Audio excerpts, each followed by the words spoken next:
out this evening.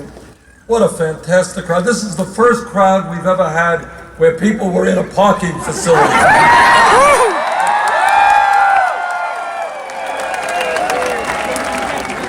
And let me thank Roxana and Melissa and Richard for their introductions. Sometimes it's hard to follow people who make these introductions because they leave very little for me to say. They've said it all. But let me just begin by telling you that we've been in this race for 3.5 months. And the momentum from one end of this country to the other has been extraordinary, and that's what we're seeing here this evening.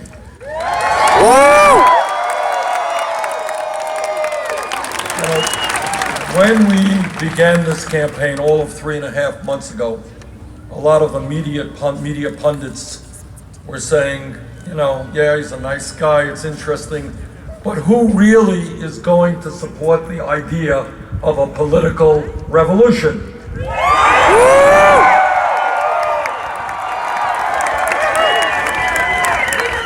Turns out a whole lot of people do believe that.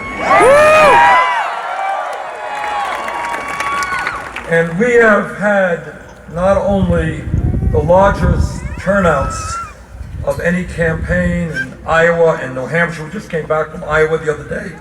But we have had great turnouts in cities all over this country. We just came back from the West Coast last week. We were in Seattle, 15,000 people out.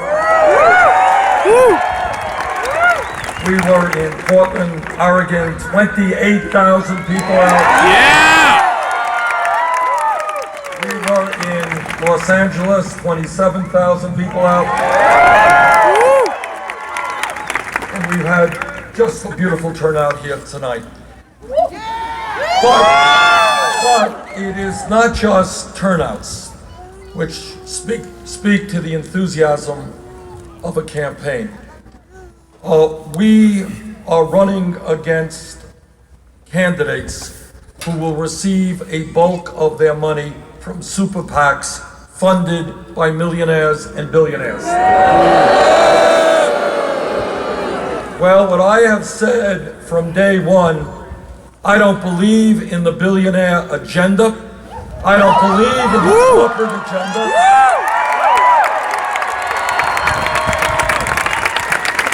I don't want their money.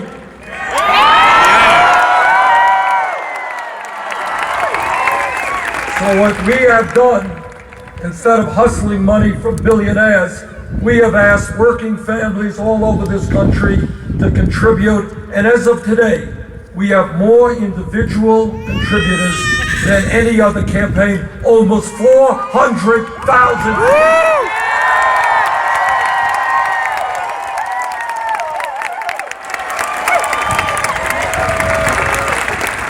And the average contribution, $31.20. Yeah!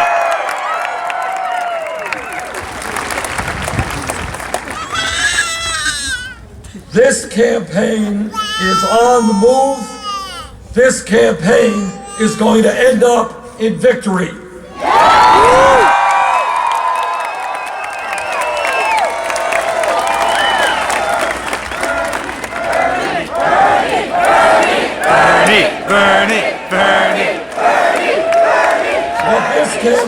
What this campaign is about is bringing people together. Bringing black and white and Hispanic. Bringing male and female, gay and straight. Native born and immigrant. And here's why we're going to win. Because when we all stand together and we don't allow folks to divide us up in terms of whether we are gay or straight or black or white or Hispanic, when we stand together as one people, they can have all of the money, they can have all of the power. But when people stand together, we win.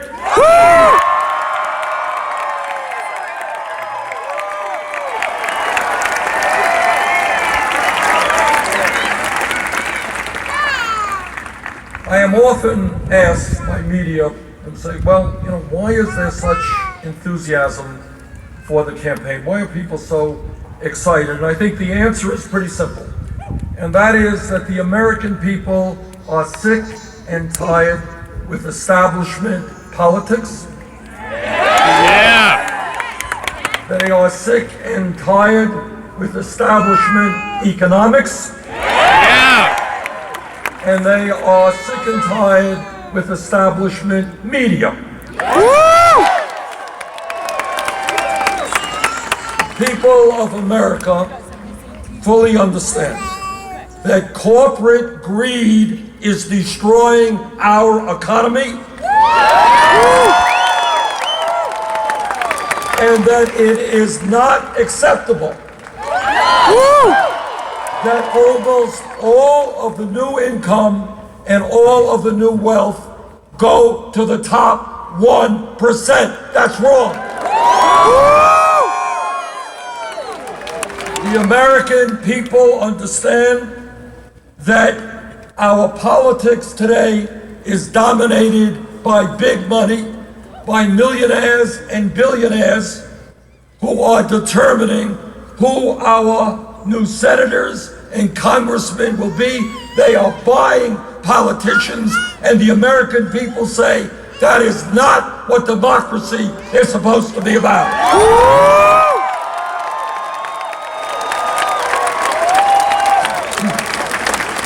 And the American people understand that corporate media talks about everything that you can think of except the most important issues facing our country. Yeah.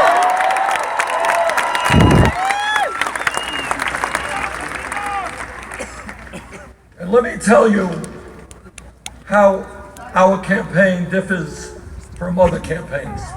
And here's the simple reason. Yes, we have the most progressive vision, but what I will tell you is that no president, not Bernie Sanders or anybody else, can do what has to be done for the middle class and working families of our country without a political revolution.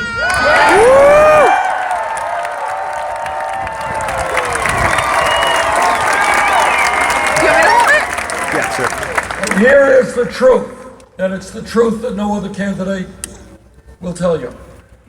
The powers that be in Washington, Wall Street, corporate America, Koch brothers, huge campaign contributors, are so powerful that no president, not the best, can do it alone unless millions of people stand up and loudly proclaim that this country and our government belong to all of us and not just a handful of billionaires.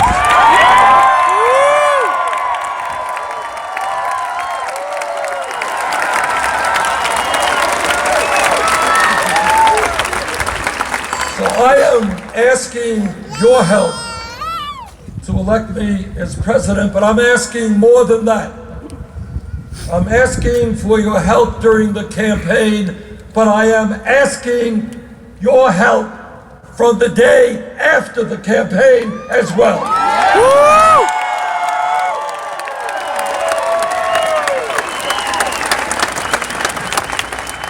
When millions of people with a strong, dynamic political movement of educated, politically conscious people demand that Congress start working for working families and not just billionaires, that is when we transform America.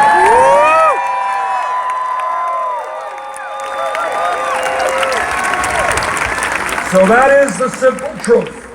It's not about me, it's about all of us. It's not about electing a president, it's about transforming our country. Yeah.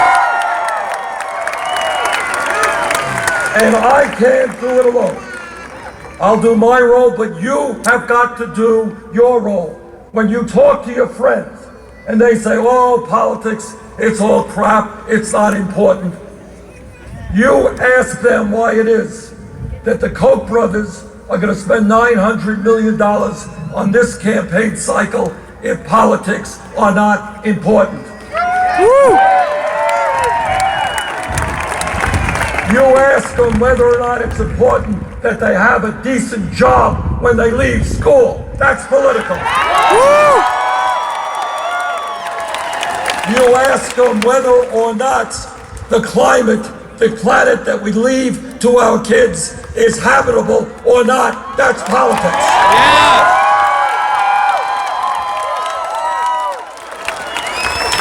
The big money interests in this country, they want young people and all Americans to think, oh, politics, that's not important. Who cares? They're all crooks. It's all irrelevant. That's what they want you to believe. Don't fall for it. If we stand together around a progressive agenda that says to the billionaire class that they cannot have it all, says to the billionaire class they're going to have to start paying their fair share of taxes.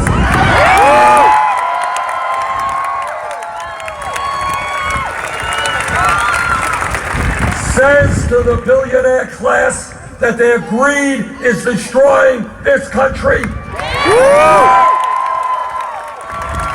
Says to the billionaire class, we are no longer going to have massive levels of income and wealth inequality. Yeah.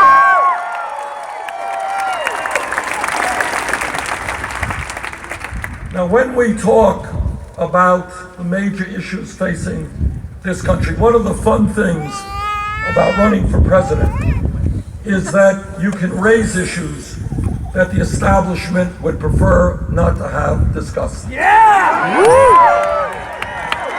Climate change!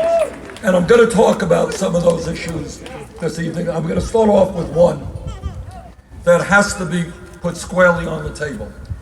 And that is, in this country today, we are living in the wealthiest country in the history of the world. But very few people in America understand that or feel that, because almost all of the wealth and almost all of the new income is going to the top 1%. The United States today has more income and wealth inequality than any major country on earth, and it is worse today than since 1928. Listen to this. In America today, the top 1/10 of 1%, not 1%, top 1/10 of 1% owns almost as much wealth as the bottom 90%. Today in America, one family, the Walton family of Walmart, that one family owns more wealth than the bottom 40% of Americans. Today in America, in the last 2 years, listen to this, the 14 wealthiest people in this country, 14, not a lot of people, saw their wealth increase by $156 billion. 14 people in 2 years, that is more wealth that is owned collectively by the bottom 130 million Americans.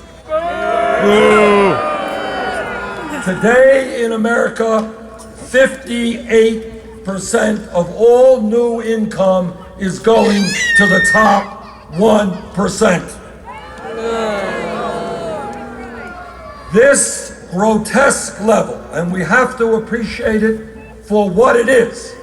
It is a grotesque level of income and wealth inequality, is immoral, and we got to use that word. Yeah.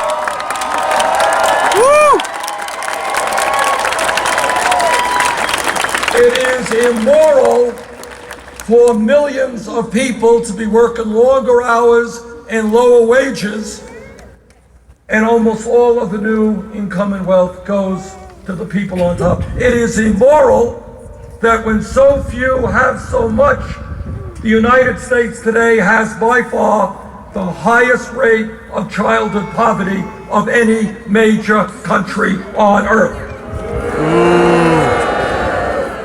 This economy today is a rigged economy.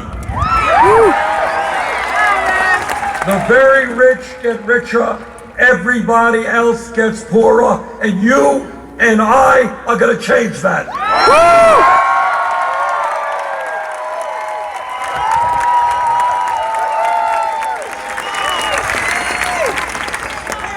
We are going to create an economy that works for working families, not just billionaires.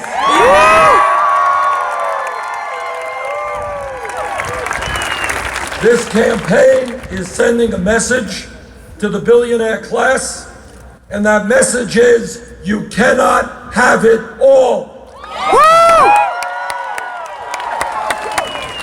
You are not going to continue to get huge tax breaks when children in America go hungry.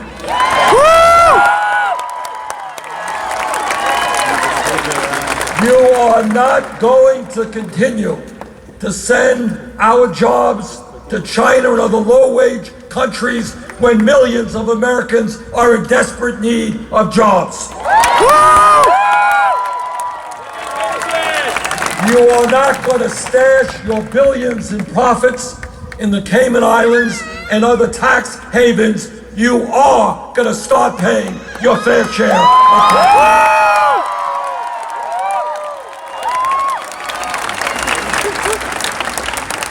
And when we talk about economics, it is not just the unfair distribution of wealth and income. It is the fact that for the last 40 years, the great American middle class has been disappearing.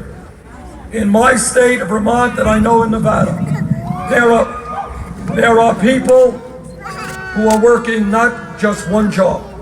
They're working 2 jobs, they're working 3 jobs, trying to gather and put together enough income and health care to take care of their families. People should not have to be working 50 or 60 hours a week.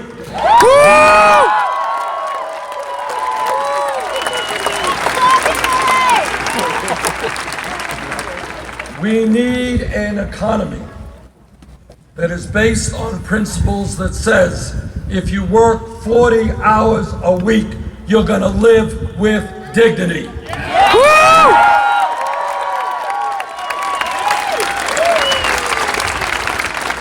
When we talk about the economy, it's not just income and wealth inequality. It is not just the fact that since 1999, median family income has gone down by $5,000.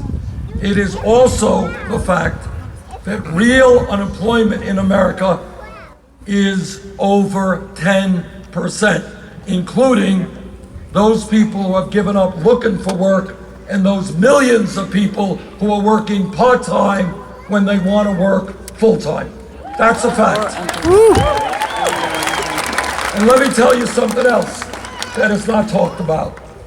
We have a tragedy in this country in terms of youth unemployment. Not talked about. It is real. I asked the Economic Policy Institute to do a study for me looking at kids between 17 and 20 who graduated high school. This is what they found. For kids who are white, real unemployment and underemployment, 33%. For kids who are Hispanic, 36%. For kids who are African American, 51%. Boo! We have turned our backs on millions of young people who want to leave their homes, earn a living, become independent. And what we have today is 5.5 million young people all across our country, not working, not in school, often hanging out on street corners, sometimes getting into trouble.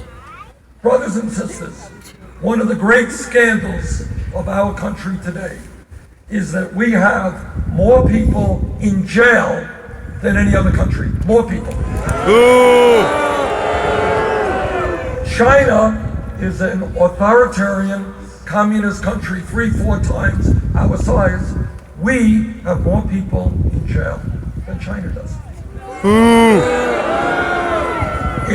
To me, it makes a lot more sense for us to be investing in education and jobs than jail.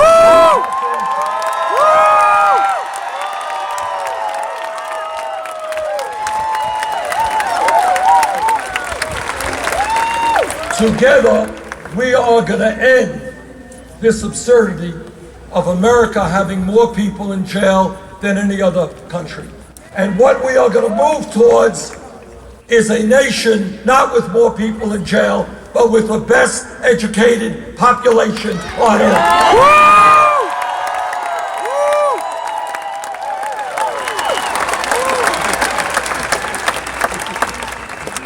And when we talk about the economy and high unemployment and income and wealth inequality, we also have to appreciate that millions of our fellow Americans are working at wages that are just too low. The federal minimum wage today of $7.25 an hour is a starvation wage. And together, you and I are going to raise that minimum wage to $15 an hour.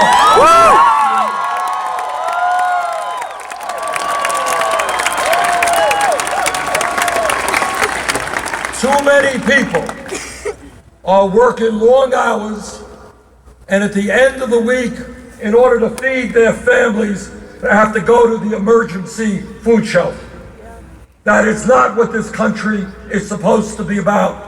It is not a radical idea to say that if you work 40 hours a week in this country, you should not be living in poverty.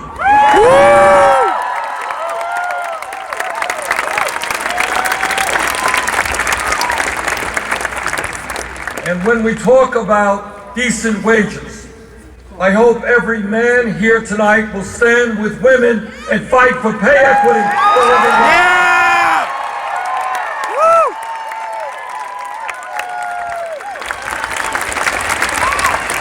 There is no rational economic reason why women should be making 78 cents on the dollar compared to men workers.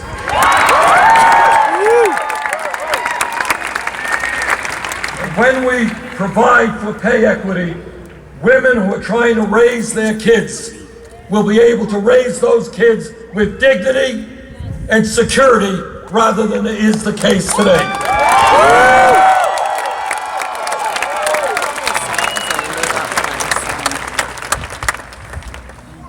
Now, a lot of Republican politicians go around the country and they talk about family values. Have you ever been talking about family values?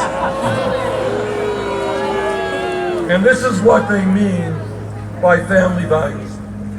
What they mean is that women in America should not be able to control their own bodies. I disagree.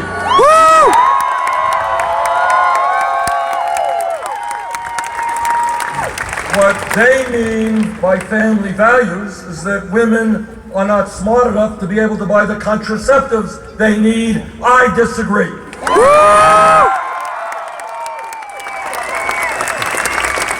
And what they mean by family values is that our gay brothers and sisters should not be able to get married or enjoy the other benefits of America society.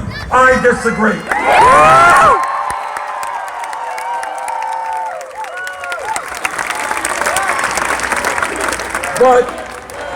But when we talk about family values, let me give you my vision of what family values should be. I've got 4 kids, 7 beautiful grandchildren. My wife Jane and I have been married for 27 years.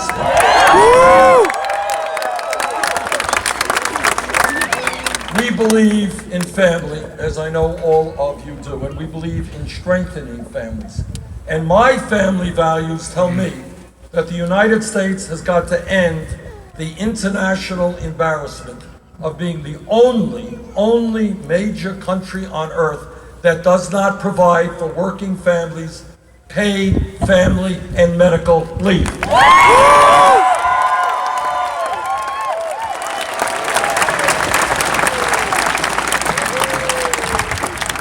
And if there is any value that is a family value, it is paid medical and family leaves. Let me tell you why. Today in Nevada, today in Vermont, a woman has given birth to a beautiful baby. And for that mother, that dad, that family, this is one of the important days in their entire lives, as every parent here knows. It's an extraordinary day. It's a pretty important day for the baby as well. But here's the story when we talk about family values. If that mom and that family have sufficient income, mom and dad will be able to stay home with that baby, get to love their baby, get to know their baby, get to bond with that baby in what are the most important days and weeks and months of a human being's life. It is an extraordinary experience. But,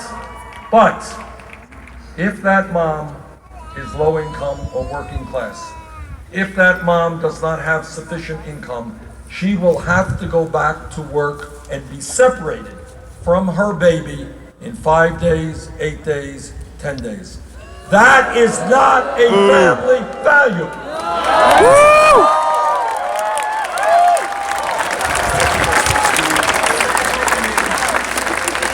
And that is why I will fight to make certain that every family in America has at least 3 months paid family and medical leave.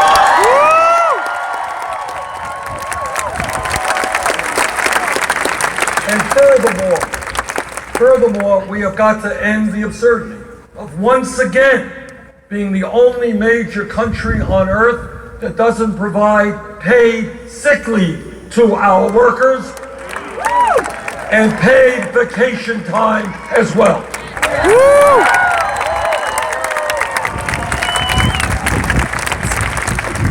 It's not widely talked about, but as a result of the collapse of the American middle class, our people in America work the longest hours of any people